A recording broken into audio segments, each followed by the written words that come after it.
నేను American group sister గారు 9M గ్రూపుల్లో సభ్యురాలండి. నేను నా పేరు సీతారత్నం అండి.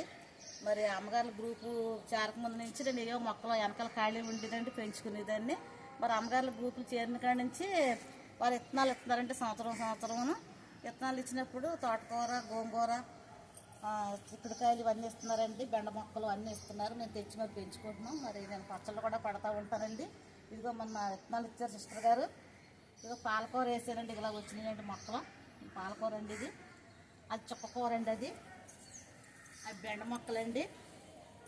ఇదిగోండి ఇవి తోటకూర అండి. ఎప్పుడో పోయిన సంవత్సరం ఇచ్చారు విత్తనాలు, అలా కట్ చేసి వేస్తూ ఉంటాయి. దాళం చెట్టు అండి ఇది, అది పసుపు అండి, పసుపు కూడా వేస్తానండి నేను.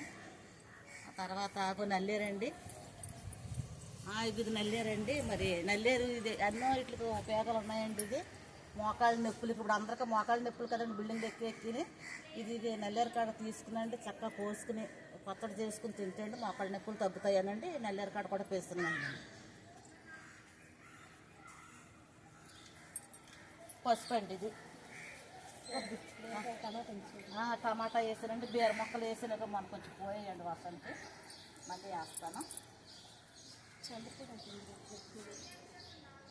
అదేదో అది కూడా అది ప్లాస్టిక్కి కిడ్నీలో స్టోన్స్ అండి, కిడ్నీ స్టోన్స్ ప్లాస్టిక్కి కిడ్నీ, మా బాబుకి కిడ్నీ స్టోన్స్ రాత్రి తగ్గిందండి. ఎరువు తయారు చేస్తున్నారండి? ఎరువు అందరూ చేస్తానండి. ఎరువు అందరూ సిస్టర్ గారు చెప్పినట్టు అందరూ ఎరువులా తయారు చేస్తానండి. అదే కాయగూరల మొక్కలు